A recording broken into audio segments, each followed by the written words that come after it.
Hello student, welcome to this YouTube channel Harish study centre.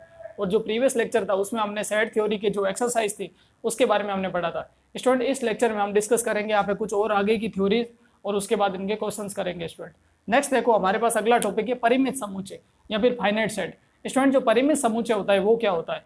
वो समुच्चय या फिर वो सेट जिसमें अवयवों की संख्या क्या हो, फिक्स हो। जो एलिमेंट्स है वो क्या होने चाहिए, फिक्स होने चाहिए। अवयव क्या होने चाहिए, निश्चित होने चाहिए।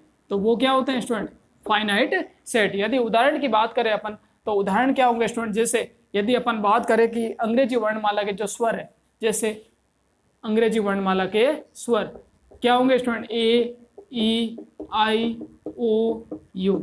ये स्टूडेंट क्या होंगे स्टूडेंट, ये परिमित समुच्चय के उदाहरण है। कहने का मतलब परिमित समुच्चय वो होगा जिसमें अवयवों की संख्या फिक्स होगी और जिसमें अपन किसी भी समुच्चय का क्या एंड निर्धारण कर सकते हैं, यानी कि जो अंतिम है वो निर्धारण कर सकते हैं, वो क्या होगा, हमेशा परिमित समुच्चय होगा। स्टूडेंट ये चीज ध्यान रखना आप। यदि अपन और एग्जांपल लें तो अपन बात कर सकते हैं यहाँ पे 1 से लेकर 10 तक की प्राकृत संख्या है। एक और उदाहरण है 1 से लेकर 10 तक, 1 2 3 4 और कहाँ तक जाएगा, 10 तक जाएगा।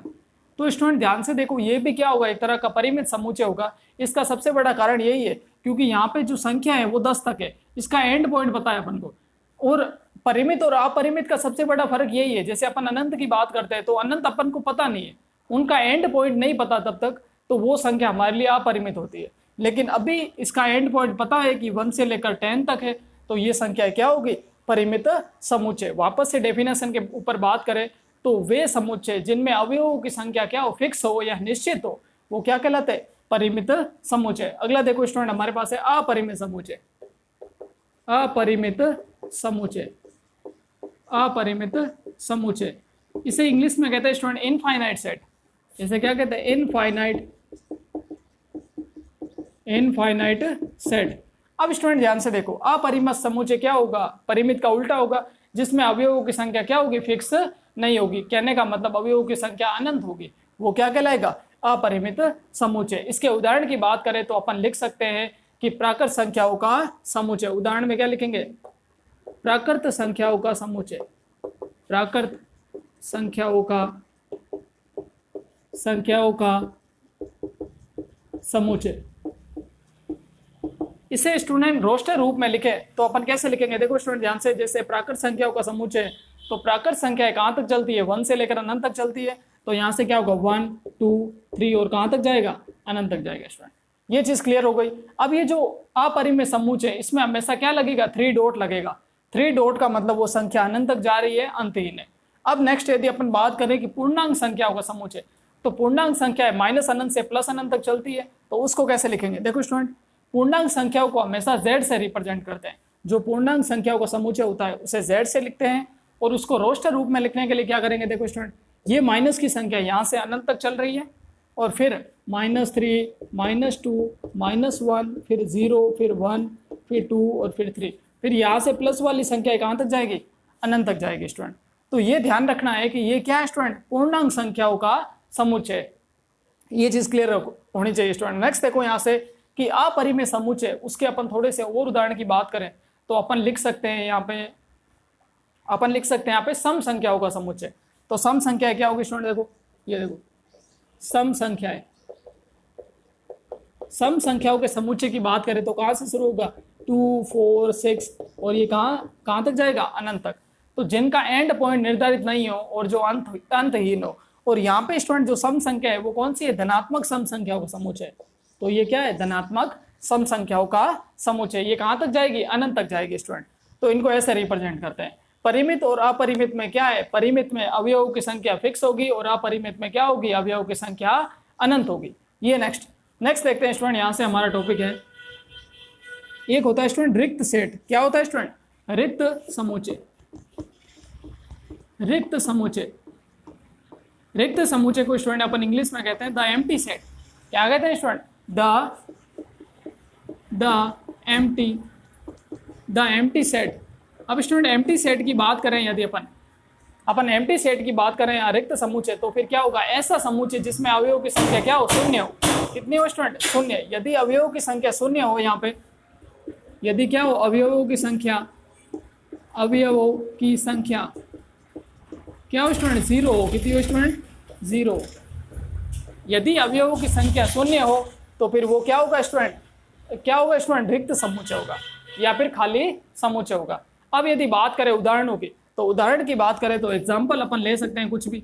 जैसे पहला एग्जाम्पल हमारे पास ये है कि जैसे कोई संख्या n एक ऐसी संख्या है जो 1 व 2 के बीच में प्राकृत संख्या है। जैसे n एक ऐसी संख्या है जो 1 व 2 के बीच में, जहां n क्या है, प्राकृत संख्या से बिलोंग करता है।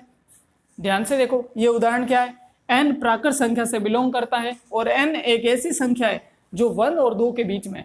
अब स्टूडेंट आपको पता होना चाहिए कि 1 और 2 के बीच में कोई प्राकृत संख्या नहीं है, 1 और 2 के बीच में कोई प्राकृत संख्या नहीं है, और 1 और 2 के बीच में पॉइंट वाली संख्या है, लेकिन पॉइंट वाली संख्या कभी भी प्राकृत संख्याओं में नहीं आती। तो ऐसा कोई समुच्चय है ही नहीं, तो इसे क्या लिखेंगे स्टूडेंट, रिक्त समुच्चय। रिक्त समुच्चय को 0 से लिख सकते हैं, या फिर रिक्त समुच्चय को अपन ऐसे लिख सकते हैं, रिक्त समुच्चय को ऐसे लिख सकते हैं।